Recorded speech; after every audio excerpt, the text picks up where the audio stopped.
Muy bien, estamos de vuelta en Psicología y justamente seguimos trabajando este tema de diferenciar fenómenos, milagros y psicosis. Y vamos a ir a la psicóloga justamente que algo nos puede aportar. Vamos a hablar un poquito de psicosis. Vamos a hablar un poquito de psicosis. Bueno, qué tema este, ¿eh? Estábamos hablando en el corte que es bastante interesante y un tema complicado también, si se quiere, ¿no? Para dialogar. Porque siempre la locura incomoda. Sí. Por lo cual siempre hablar de psicosis siempre incomoda, porque son esos lugares donde hasta uno mismo tiene guardados sus miedos. Sabemos que los dos miedos principales son la muerte y la locura. Exactamente. Son lo que más moviliza muchas veces las consultas y lo que más genera, obviamente, dentro de los estados que uno suele conocer, la inquietud, ¿no? Así que sí. Bueno, vamos a tratar de aclarar más o menos lo que es psicosis, ¿sí? Desde el área de nosotros y poder hacer como un paralelismo con lo que se estuvo hablando en cuanto a las ideas delirantes. ¿Qué podemos decir de esto? La psicosis justamente, nosotros decimos que el juicio de realidad está desviado, ¿no? Estas personas es una realidad no acorde, digamos, a la que comúnmente digamos, una persona neurótica tiene en sí. ¿Qué sucede? En la psicosis hay una investidura a lo que es el narcisismo. ¿Sí? El narcisismo es justamente estas primeras etapas que nosotros tenemos en donde está el sentimiento oceánico, esto de mamá, toda para mí, y esta investidura y divinización continua, ¿no? En este primer momento, que hay un narcisismo vuelto hacia esta persona con psicosis, ¿sí? En donde esta persona no puede libidinizar otros objetos, es decir, otros sentimientos o otras personas. Esta investidura lo que nos va a hacer justamente es que va a generar dos estructuras que nosotros decimos. Por un lado, vamos a tener una estructura de destrucción, ¿no? En donde ellos sienten este poder como idea delirante de destrucción del mundo. Yo puedo destruir el mundo se puede acabar, ¿sí? Pero ante este sentimiento que tiene esta persona, en un brote si se quiere, ¿no? En donde él tiene todo el poder absoluto generándose como un delirio de grandeza, si se quiere, ¿no? Yo soy Dios y tengo ese poder, se va a dar por un sentimiento de culpa, ¿no? Por esto de decir, hasta una cierta manera que hice, una idea de restitución, de querer volver, digamos, a toda la normalidad. Entonces estas ideas, que nosotros decimos, tenemos la idea delirante, que es una idea irreal, ¿no? Que la persona lo vive como real, pero en sí no lo es. Esto que hablamos recién de las voces, ¿no? De decir, no sé, en un brote, por ejemplo, en un asesinato, porque Dios me dijo que yo tenía que matar. Entonces la persona lo realiza, ¿no? Y por el otro lado tenemos la trama delirante, en donde se van asociando ciertas ideas, ¿no? En una escena. Y justamente, bueno, eso sería más o menos el fenómeno de psicosis, que es interesante saber cuándo se habla de psicosis y cuándo se habla de, digamos, un milagro o un fenómeno paranormal. Muy bien. Sumo dos cositas más, ¿no? Sí. Por lo general la psicosis comienza con la aparición de algo que yo no entiendo y me sorprende, que es la alucinación. La alucinación que venga por cualquier sentido, ¿no? Y lo que veo, lo que escucho, lo que siento, lo que vuelo, que por cualquier lugar.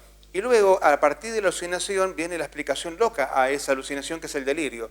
Con lo cual, si sumamos alucinación más delirio, es donde tenemos justamente la estructura del brote psicótico, por lo general, hablando de los casos más comunes que son las esquizofrenia. Esto es como vos decís, ¿no? Yo escucho voces. ¿Ustedes escuchan las voces? Si me dicen que sí, estamos en un problema, pero bueno. Sí, claro.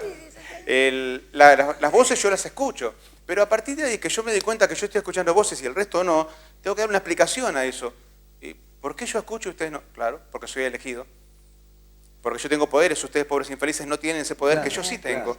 Entonces a partir de ese poder que yo me atribuyo, encuentro que la alucinación vino y el delirio la explica. Y me genero justamente esa cápsula en donde yo mismo explico lo que me está pasando, y ahí es donde mi narcisismo me hace sentir que todos están equivocados excepto yo, porque yo tengo el poder, ¿no? Y entonces justamente ahí se cierra justamente la personalidad y el brote psicótico obviamente se abrocha a lo que es esta estructura que ya de por sí viene marcado, ¿no?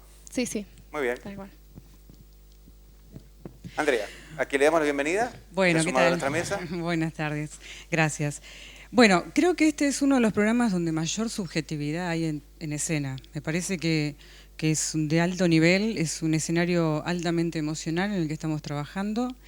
Y me parece que desde el área de comunicación lo que me parece muy importante es que al final del programa podamos establecer los mensajes a la comunidad. Cada uno de nosotros en esta construcción, en nuestra propia construcción, tenemos ideologías, tenemos creencias. y en función de eso avanzamos por la vida. Me parece que todos necesitamos creer en algo, más allá de lo light que puede pasarnos en el día a día, necesitamos tener un horizonte de fe. Y me parece que, o sea, que está involucrado la fe, por supuesto. Y me parece que, me pregunto, ¿cuál es el lugar de la mente humana en donde se interpreta la fe? Yo creo que esto tiene que ver con nuestro espíritu, con nuestro sentimiento, por eso establezco que de base el escenario es emocional. Ahí el trabajo de los psicólogos me parece que van a poder aportar un poco más. Y lo que fundamentalmente me parece que este programa puede dar lugar a poder determinar cuáles son estos parámetros, ¿no? Tanto desde Marta Taborda, cuando alguien se acerca a ella para poder consultarle porque cree en su palabra y está esperando un resultado, tanto también como se acerca al pastor, en este caso Norberto. Es decir, en la búsqueda de una palabra que le implique seguir adelante en función de creer en algo. Y me pregunto también hasta dónde nosotros creemos en nosotros mismos y cómo juega la autoestima en este punto, que me parece que es importante en esto. Bien, son varias preguntas de por sí. No sé si se concreta puntualmente hacia ellos, desde el punto de vista de lo que ustedes, si quieren dar un pequeño aporte de lo que han entendido con respecto a qué les sugiere lo que los acaba de decir Andrea. Yo digo que los malos pensamientos son muy peligrosos. A medida que van tomando forma, se adueñan de nuestra mente y la razón se anula. Y eso también es parte, yo no sé si es de la psicología, no sé si es de la fenomenología, pero eso es entendible. Entonces entramos en un estado de angustia, de depresión, de inseguridad, de catarsis, y eso nos hace llevar a diferentes creencias. Sí. Brevemente, Roberto. Sí, es lo que pasa de nuevo, el tema es muy profundo, se diversifica con facilidad. Estamos expresándonos desde un nivel universitario a un nivel de fe, a un nivel de otra profesión de fe. Entonces, articular todo, digamos, una respuesta única no es sencillo. Por supuesto, si no tenemos un perfil, digamos, vamos hacia allá, aquí, la persona interlocutora del otro lado también va a tener muchas más preguntas que hasta ahora.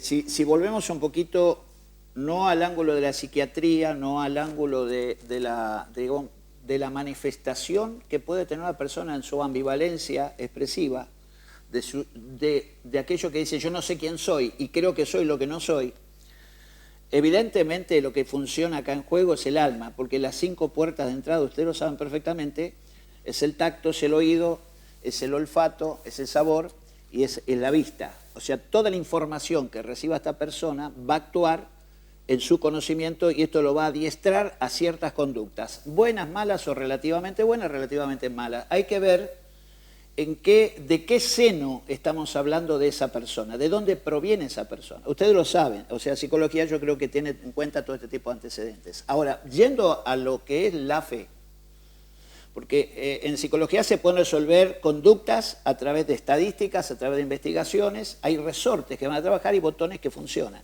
Ahora, cuando hablamos de la fe, no es lo mismo que hablar de la mente, porque realmente no sabemos todavía lo que es la mente, todavía no se llegó a saber lo que es la mente. Yo tengo un hijo autista y la persona que tratan a mi hijo me dice, mire, la verdad, nosotros no tenemos una receta para el autismo de su hijo.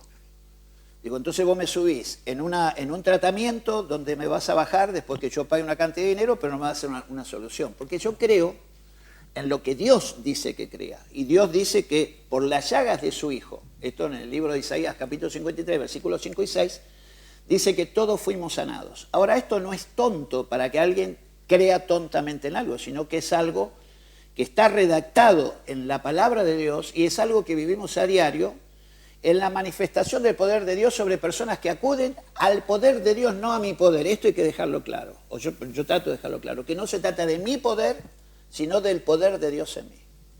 Muy bien. Vamos a tratar de ir a unas conclusiones cuando lleguemos al final del programa y me gustaría, sí, ahora dejarles para la próxima pausa que me digan cuándo una persona se tiene que dar cuenta de que están abusando de su fe. Porque uno puede depositar fe, pero también puede ser esa fe manipulada. Contra sentidos que no son los que obviamente debía ser. ¿Cómo se da cuenta y cómo prevenir a la gente justamente de esto? Porque a veces uno ve en televisión, ¿no?, de que hay personas que hacen que los paralíticos caminen de golpe, ¿sí? O personas que de por sí tienen problemas que son físicos y viene uno, le hace una imposición de manos y empiezan a caminar. Correcto. Yo digo, aquí es un truco para el espectador que ayuda a superar la fe de otros y de esa manera puede llegar a ser válido, como puede ser el talismán, como puede ser la cruz, como puede ser cualquier cosa en la cual uno se quiera apoyar y hace falta un reforzamiento de la imagen como para lograr eso. ¿Es válido, no es válido o estamos estafando? ¿No? Entonces esas preguntas me gustaría que me las puedan responder luego de una muy breve pausa, que ya estamos de vuelta en Psicologeando. No se vayan.